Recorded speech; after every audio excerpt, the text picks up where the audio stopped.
Self-doubt doesn't scream, it whispers. It whispers when you look in the mirror and wonder if you're enough. It whispers when you have an idea but talk yourself out of sharing it. It whispers when you scroll through social media comparing yourself to everyone else and thinking, they've got something I don't. But you are not broken, you are not lacking, you are simply human, and self-doubt is a part of being human. The goal isn't to erase it completely. The goal is to not let it win. Because self-doubt doesn't leave on its own. You have to build your way out of it day by day, brick by brick, habit by habit. So let's talk about how. Let's talk about what you can do every single day to remind yourself that you are capable, you're worthy, and you are enough. Let's start with your mornings. Before the world has a chance to speak to you, you speak to you. Wake up and remind yourself who you are.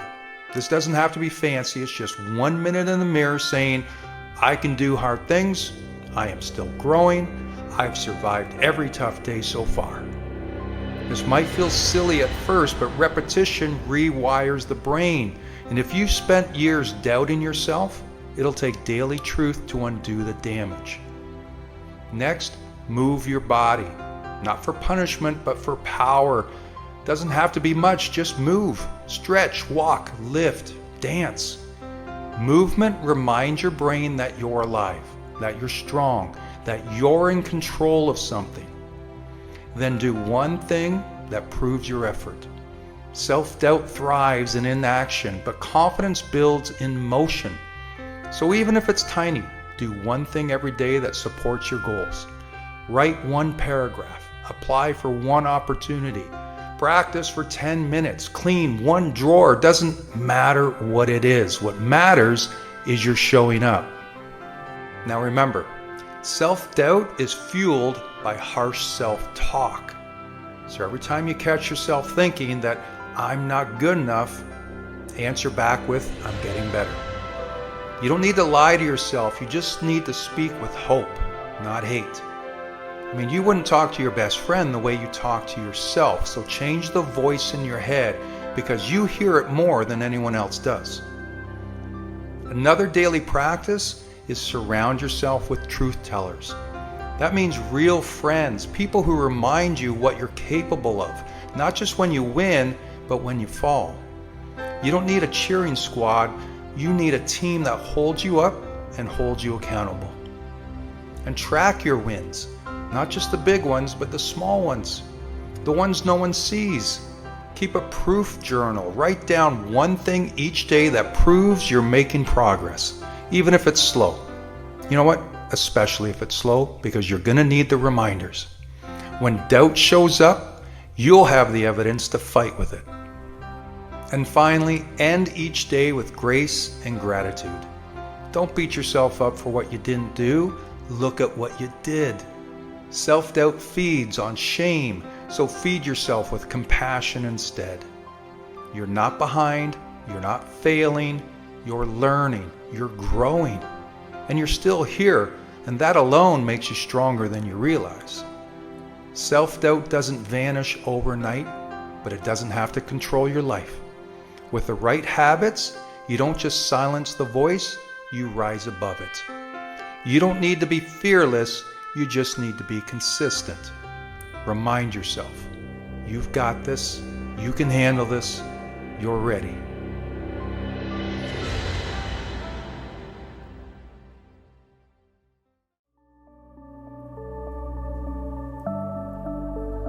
We all stress over time. It's more hours in the day, more days in the week, more time before deadlines, and more time before the alarm clock rings. And when we don't get the results we want, the most common excuse is, I just didn't have enough time. But you don't need more time, you need more focus. We all get the same 24 hours. Successful people don't have a secret stash of bonus hours hidden away. They don't get 28 hours and the rest of us get 24. They've simply trained themselves to focus. Focus is what separates movement from progress. You can be busy all day and go nowhere. You can spend hours reading books, watching videos, organizing your calendar, or writing to-do lists, and still be stuck in the same place. That's because most people are doing everything except the thing that actually matters. Focus means choosing the essential over the easy. It means doing what moves the needle, not just what makes you feel productive. If you've ever used the line, "I'll start when I have more time," you're just lying to yourself to rationalize your fears.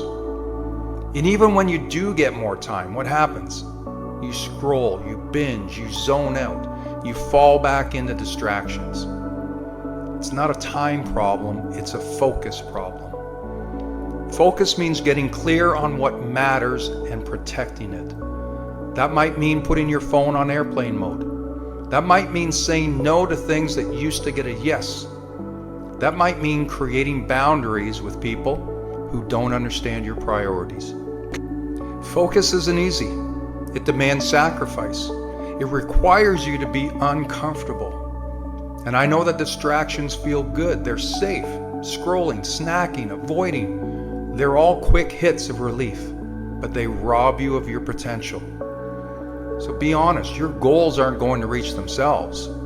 If you want to build something real, a business, a body, a mindset, a legacy, you need more than effort. You need focus, intention, and clarity.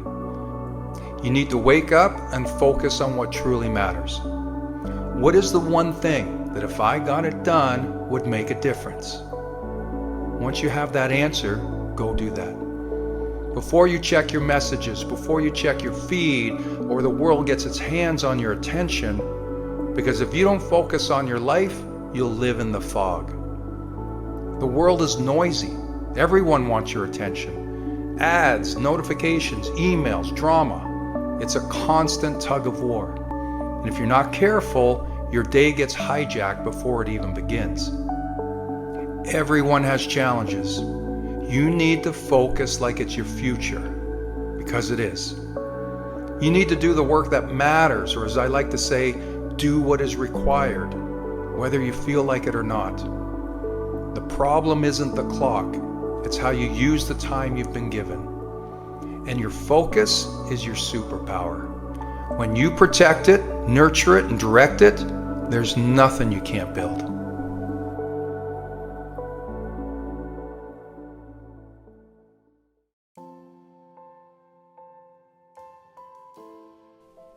Fear is like an invisible chain that keeps people stuck. It's the voice in the back of your mind that whispers, "What if it all goes wrong?" It stops you from taking chances, from chasing dreams, from stepping outside the comfortable little box you've created around yourself. But did you know that most of what we fear never actually happens? It's not reality. It's just a story we tell ourselves, a worst-case scenario that plays on a loop in our mind. And as easily as fear appears, we can let it go. See, fear is nothing more than a survival mechanism. It's the brain's instinct to keep us safe. However, this neurological wiring stops us from speaking up. It stops us from trying. It stops us from living. We fear failure. We fear judgment. We fear discomfort. But the reality is, none of those things will destroy us. The only thing that truly destroys us is never taking the leap at all. Action is the antidote to fear. The moment you step forward, fear starts to lose its power. Fear thrives in hesitation. It grows in inaction. But when you take a step, even the smallest one, you send a message to your mind, "I am in control." Think about the last time fear held you back. Maybe it was the fear of rejection, so you never asked for that opportunity. Maybe it was the fear of failure, so you never started.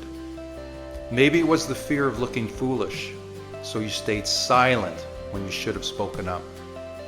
But now look at where you are. You survived. And chances are that fear wasn't as real as it seemed. Most of our fears dissolve the moment we face them head on. Fear of taking action is normal, but fear of inaction should scare you more. Because when you don't move, when you let fear win, you stay exactly where you are.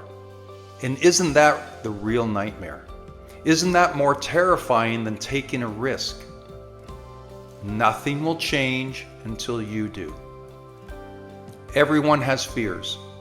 The difference between the successful and the unsuccessful is the successful ones face their fears head on and move through them. They didn't wait for fear to disappear. They felt it, acknowledged it, and kept going anyway.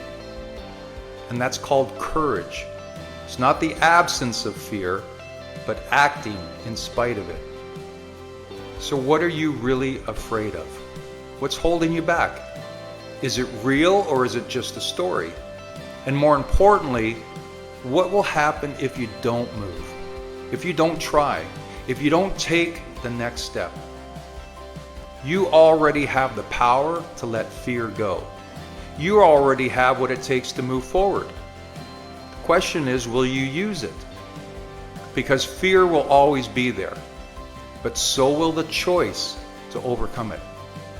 Fear might come along for the ride, but it doesn't get to drive your life. You do.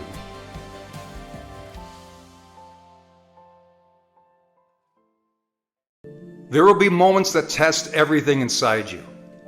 There will be times when you feel like you've given everything you have and it's still not enough. Days when doubt creeps in and you wonder if you're just wasting your time. But hear this, you can't lose as long as you don't quit. Every great success story has one thing in common: perseverance. The people who make it, who reach the top, who turn their dreams into reality aren't the ones who've never failed, they're the ones who refuse to stay down. How many people give up just before the breakthrough? How many quit when the results don't come fast enough? How many let their temporary failure define them permanently? The difference between those who win and those who don't isn't talent.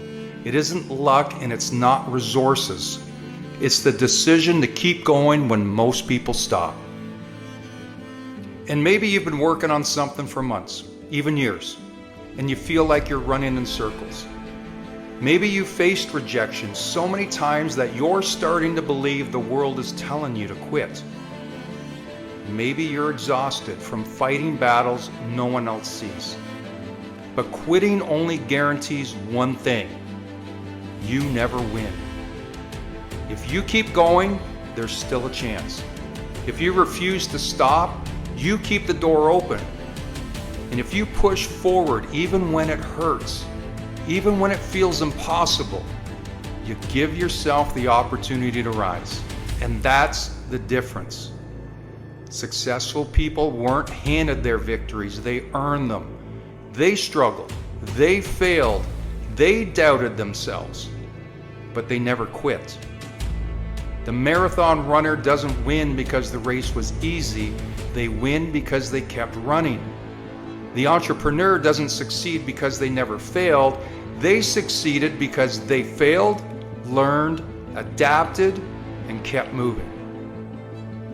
The artist doesn't create a masterpiece because inspiration never ran dry. They create because they painted when no one was looking, when the self-doubt was loud, when they thought about giving up, but didn't. You will have moments where you feel like giving up. That's normal. You will have moments where quitting seems like the logical choice. That's expected.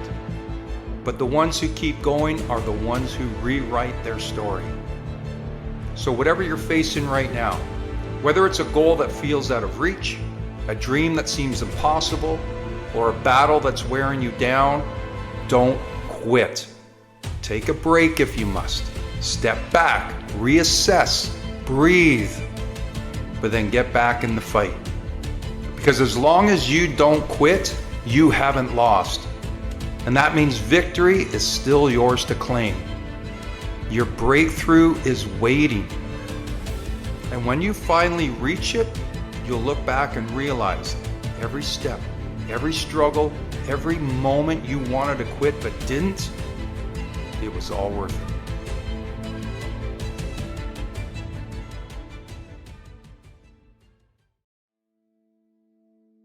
In your lifetime, there's going to be highs and lows, moments of triumph and times of struggle.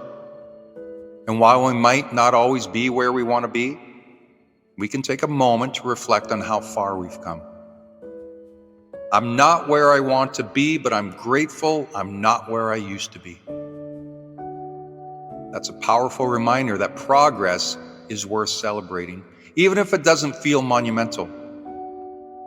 Too often we're so focused on the destination that we forget to appreciate the journey, the lessons we've learned, the battles we've fought, and the growth we've experienced. There was a time when you'd be happy with where you are right now, a time when today's reality seemed comfortable. Maybe you were stuck in a job you hated, and now you're working towards your passion. Maybe you were in a place of emotional pain, and now you found healing. Maybe you were weighed down by fear, and now you're stepping into courage. Wherever you are, give yourself credit for the journey. Every step forward, no matter how small, is a step closer to the person you're becoming. This sentiment is universal. Take the caterpillar, for example. When it's cocooned, it doesn't know what lies ahead. The transformation into a butterfly isn't instant. It's a process. It's messy and uncertain. But the caterpillar doesn't give up, and neither should you. There was a story of a young artist who wanted to master his craft. For years he sketched, painted, and practiced, frustrated because he wasn't producing masterpieces. But one day he stumbled upon his first drawing from years before. It was rough, unpolished, and barely recognizable. But in that moment, he realized something profound. He wasn't a master yet, but he had come so far. That's the power of gratitude. Gratitude shifts our focus from what's lacking to what's already here. It reminds us that even though the mountain peak is still ahead, we've already climbed so much. But gratitude isn't just about acknowledgement. It's fuel. It keeps you going when the road feels long. It reminds you why you started in the first place. Take a moment today to look back, not to dwell on the past, but to appreciate it. Think about the challenges you faced, the sleepless nights, the doubts, the sacrifices. And then think about how much stronger, wiser, and more resilient you've become. You see, growth doesn't always look glamorous. Sometimes it's about enduring the tough times, holding on when it feels like you have nothing left, and trusting that better days are ahead. No, you might not be where you want to be just yet, but you're not where you used to be. And that, my friends, is something to be proud of.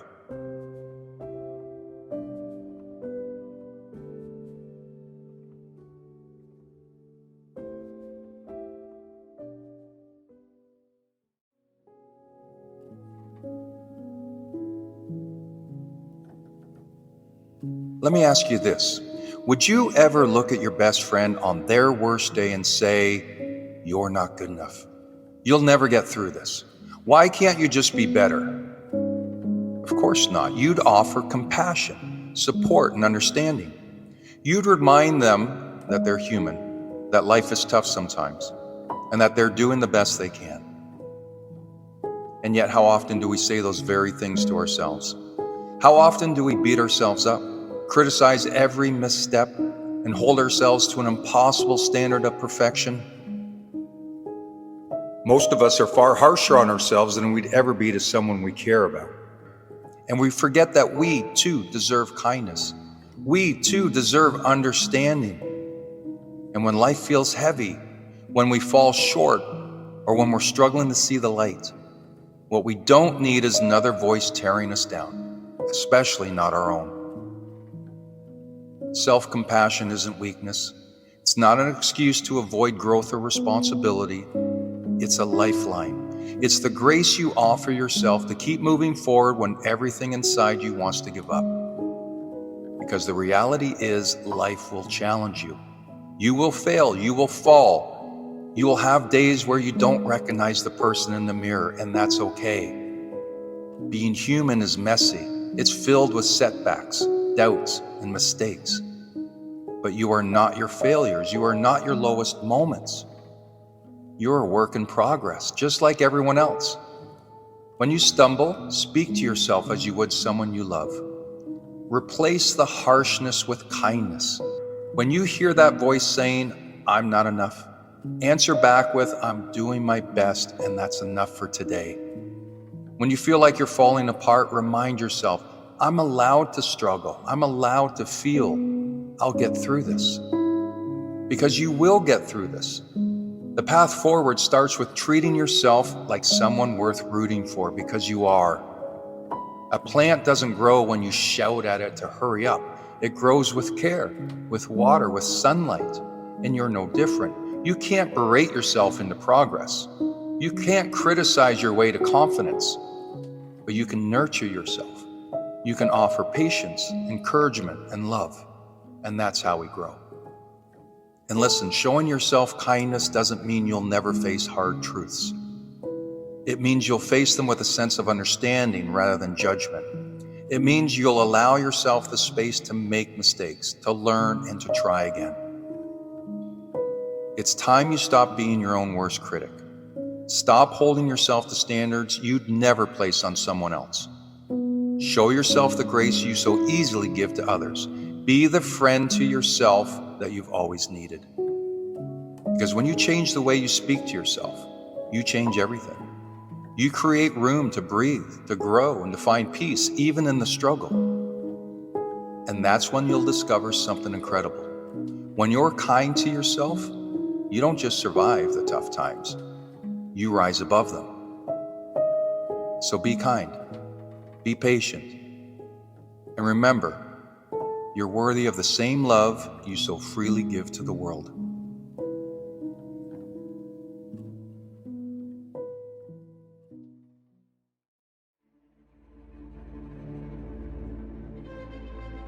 Life doesn't go as planned. That's not a possibility, it's a guarantee. You'll face setbacks, challenges, and moments where everything you've worked for seems to crumble. But the measure of a person isn't found in what they avoid. It's found in how they adapt when those obstacles arise. When the path gets blocked, when the plan you spent months or even years pursuing suddenly collapses, what do? Too many people see these moments as the end. They stop, they quit, and they settle. But not you, not today. Today, I'm here to remind you that success isn't a straight line. It's about adjusting your approach and finding a way forward. See, adapting doesn't mean giving up on your goal. It means looking at the situation differently. If the front door is locked, try the back door. If the back door is locked, climb through a window. If there's no window, well then build one. You're not here to be stopped. You're here to figure it out no matter what. The greatest minds, the strongest athletes, the most accomplished leaders, they weren't handed their victories. They hit walls too. What made them different was their refusal to quit. See, when plan A didn't work, they moved to plan B. And if plan B didn't work, they found plan C, plan D, or even plan Z. But stopping, that was never an option. I want you to reflect for a moment. Are you holding too tightly to how things should have gone? Are you so focused on the original plan that you're missing the new opportunities in front of you? Sometimes life's detours aren't punishments. They're redirections. They're life's way of telling you to change your approach, to try something different, to grow. Adapting isn't just about strategy. It's about mindset. You have to believe in your ability to overcome, to navigate, and to adjust. It's not easy. Your mind will want to complain, to say, this isn't fair, or I didn't sign up for this. But fairness has nothing to do with the process. Success is about persistence, grit, and the willingness to get back up again and again. Remember, setbacks are temporary. They're not the defining moments of your life unless you let them. Regroup, recharge, reevaluate, but don't stop. Don't let the fear of trying something new or the frustration of not being where you thought you'd be keep you from moving forward. Every setback is a setup for a comeback. Every closed door forces you to look for an open one. Every time you're forced to adjust, you're building resilience, strength, and creativity. And those qualities will serve you far beyond the challenge you're facing right now. You have everything you need to make it through. The power to adjust is within you. Take a deep breath. Step back. Look at the challenge from another angle. The dream isn't gone. The road just looks a little different now. When life throws you a curveball, don't quit. Don't let frustration or fear convince you that it's over. Adapt, adjust, and keep going. The goal is still waiting for you. It's just asking you to find another way to reach it. This is your moment to prove to yourself and the world that you are unshakable. Not because life is easy, but because you refuse to give up. Reevaluate, regroup, and most importantly, keep moving forward. You've got this.